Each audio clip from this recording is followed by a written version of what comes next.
আর জাকের নায়েকের বিরুদ্ধে ফতোয়া দিতে দিতে অনেকে কাফের পর্যন্ত বানিয়ে ফেলছে। এই কথা বলেন না কেন? আরে ভাই, সে একটা বাংলা শিক্ষিত মানুষ, সে যতটুকু করছে আপনার দ্বারাই হবে? জাকের নায়েকের ভক্ত বাংলাদেশ না তামাম পৃথিবীর শিক্ষিত মানুষের 80%। আর আপনার কথা কয়জন শোনে বলেন? আজ অনেক আলেম পর্যন্ত এমন বিষাদগার করছে, কোন মানুষ যদি কাফের না হয়, তাকে যদি কেউ কাফের বলে, আপনি যতদিন পর্যন্ত কুফরি না করবেন ততদিন আপনার মরণ হবে না। শার্ট প্যান্ট পরে এই জন্য যদি লোকটা কাফের হয়, বাংলাদেশের রাষ্ট্রপ্রধান যিনি এখন দায়িত্বে আছেন, রাষ্ট্রপতি অ্যাডভোকেট আব্দুল হক, ও কাফের হবে? এই কথা বলছেন না কেন? ও শার্ট প্যান্ট পরে যদি কাফের হয়, বাংলাদেশের 80% মানুষ কাফের। কথাগুলো বোঝার চেষ্টা করেন। সে স্যাটেলাইটের মাধ্যমে বিশ্বে যে কাজটা করছে, আপনি তো তার পায়ের কাছেও যেতে পারবেন না। কোন কারণে ফতোয়া দেন বলেন তো? সে বাংলা শিক্ষিত লোক, সব যে ঠিক করেছে আমি তা বলছি না। কোরআন আপনার বাবার না। যেটা আপনি মানতে পারেন না, কোরআন হাদিসের সাথে মেলে না, সেইটা বলেন। তাকে প্রোটেস্ট করেন, সেই জায়গায় যান, তাকে বলে দেন যে এগুলো ভুল হচ্ছে। দূর থেকে আপনি ঢিল ছড়েছেন কোন কারণে?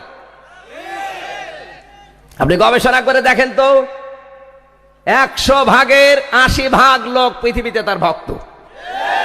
বিশ্ববিদ্যালয়, ইসলামী বিশ্ববিদ্যালয়ের 450 শিক্ষক, 380 জন তার ভক্ত।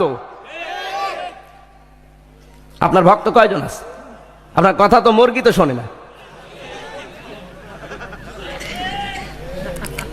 প্রযুক্তি হারাম হারাম বলে আজ আমরা দূরে ঠেলিয়ে দিয়েছি, আর কাফের, মুশরিক, হিন্দু, খ্রিস্টান, বৌদ্ধ, বাম আর রামরা সব হাতে নিয়ে আমাদের 12টা বাজাচ্ছে।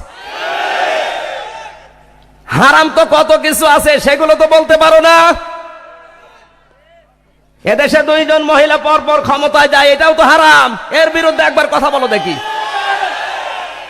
কত হারাম দেশে গড়াগড়ি যাচ্ছে। হারাম কাজে সাপোর্ট করে আবার একজন মানুষকে হারাম বানিয়ে দিচ্ছে। ও যে 100% সঠিক, ঠিক আমি তা বলছি না। ওর কথা যেগুলো কোরআন হাদিসের সাথে মেলে, ওগুলো মেনে নেন। যেগুলো মেলে না, ও মানার দরকার নেই। বিষদগার করে করে আজ আমাদের কাজ একেবারে 100% সফল হচ্ছে তা কিন্তু না। মিডিয়াগুলো হারাম বলে আপনার কি লাভ হচ্ছে? নবীজি যদি প্রযুক্তির ব্যবহার, কাফেরদের তৈরি করা প্রযুক্তি, ওটা লাল কাপড় ওড়ানো, ওটা কাফেরদের তৈরি করা প্রযুক্তি। যারা কোরআন হাদিস পড়তে পারে, ইতিহাস পড়তে পারে, জিজ্ঞাসা করেন, ওই সময়ের নিয়মই ছিল ওইটা। বিপদে পড়লে মানুষ লাল কাপড় উড়িয়ে দিত। ওটা যদি প্রযুক্তি হয় ওই সময়, আর নবী যদি ব্যবহার করে ইসলামের দিকে আহ্বান করতে পারে, এই স্যাটেলাইট মনে করেন কাফেররা বানিয়েছে, এই কম্পিউটার মনে করেন কাফেররা বানিয়েছে, এটা যদি আজ আমি ইসলামের পক্ষে কাজে লাগাতে পারি, মিডিয়ায় স্যাটেলাইটের মাধ্যমে মেয়েদেরকে মাহফিলগুলো, তাফসির মাহফিলগুলো, ওয়াজ মাহফিলগুলো দেখানো হয়, অনেকে বলছে হারাম হারাম হারাম।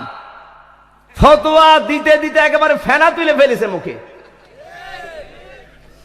আরে ভাই, হারাম ঠিক আছে, মেনে নিলাম আপনার কথা, কিছু সময়ের জন্য মানলাম। আপনাকে আমি বলছি, হজে যারা যায়, পুরুষের চেহারা মেয়েদের জন্য যদি দেখা হারাম হয়, হজে যারা যায় ওদের হারাম হবে না? বলেন। আর এই যে সরাসরি তো না, এটা তো একটা ছায়া। আমি সরে গেলে ছায়ার দেখা যাবে? এটা তো ছবি না। বিষয়গুলো গবেষণা করেন, তারপরে এমনিতে ধরা পড়বে। কারণ আপনার আলোচনায় কোনো সায়েন্স নেই, কোনো বিজ্ঞান নেই, টেকনোলজি নেই, শুধু আছে আখেরাতের ওই জীবনধারা। দুনিয়ায় চলতে হলে রাসূল যেগুলো তৈরি করেছিলেন, নবীজির সাহাবীরা মহব্বত করেছে নবীকে অনুসরণ করে করে।